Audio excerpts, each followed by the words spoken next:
Anda menyaksikan Headline News pukul 15 waktu Indonesia Barat. Pemirsa, setelah pembacaan vonis banding Ferdy Sambo, Majelis Hakim Pengadilan Tinggi DKI Jakarta juga akan membacakan vonis banding untuk terdakwa Putri Chandrawati. Untuk informasi selengkapnya kita bergabung dengan jurnalis MJN, Diandra Mukni, langsung dari Pengadilan Tinggi DKI Jakarta. Selamat sore, Diandra, bagaimana jalannya persidangan vonis banding untuk terdakwa Putri Chandrawati?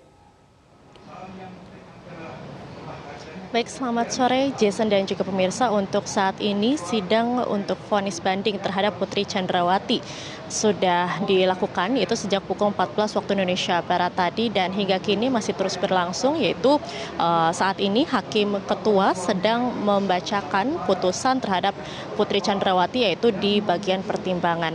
Dan tadi juga sebelumnya sudah dilakukan, yaitu pembacaan putusan banding terhadap Ferdy Sambo, dan selanjutnya akan juga dilakukan yaitu pembacaan sidang putusan banding terhadap Ricky Rizal dan juga Kuat Ma'ruf. Apabila kita mengulas sedikit soal putusan banding dari Ferdy Sambo sendiri, tadi Pengadilan Tinggi DKI Jakarta pada intinya adalah menguatkan putusan Pengadilan Negeri Jakarta Selatan pertanggal 13 Februari 2023 untuk Ferdy Sambo, yang mana dari kajian yang sudah dilakukan oleh Pengadilan Tinggi DKI Jakarta disebutkan bahwa ultra petita itu dibenarkan, atau putusan yang mana ini hukumannya lebih tinggi dibandingkan tuntutan jaksa penuntut umum itu dibenarkan karena itu merupakan wewenang dari Hakim Pengadilan Negeri Jakarta Selatan untuk memutuskan atau memvonis seorang terdakwa. Selanjutnya hukuman mati ini memang masih dibutuhkan untuk shock terapi, di mana berdasarkan putusan banding yang tadi dibacakan oleh Majelis Tinggi Pengadilan Tinggi DKI Jakarta, tadi memang disebutkan bahwa Ferdy Sambo akan tetap dihukum mati, di mana Pengadilan Tinggi ini menguatkan putusan dari Pengadilan Negeri Jakarta Selatan. Lalu juga terkait dengan hukuman mati dari Pengadilan Tinggi ini juga berpandangan bahwa hukuman mati ini masih berlaku sebagai hukuman positif di Indonesia, atau hukum yang masih berlaku di Indonesia dan juga tidak bertentangan dengan konstitusi.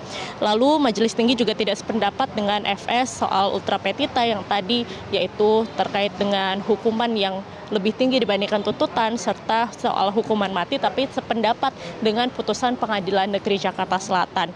Selain itu juga tadi Pengadilan Tinggi atau Majelis Tinggi menyebutkan soal pelaku saat bertindak pidana, yaitu menembak Brigadir Yosua, ini masih berpikir tenang untuk melakukan atau tidak melakukan, dan juga FS merupakan pihak yang paling berkepentingan dalam kasus pembunuhan Yosua. Dengan demikian untuk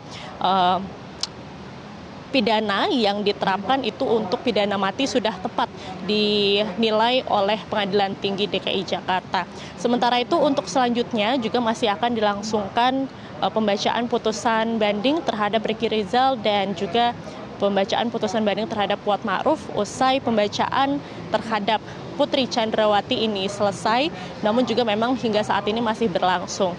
Dan juga untuk pembacaan putusan dari Putri Chandrawati sendiri, kami saat ini masih menunggu bagaimana hasilnya.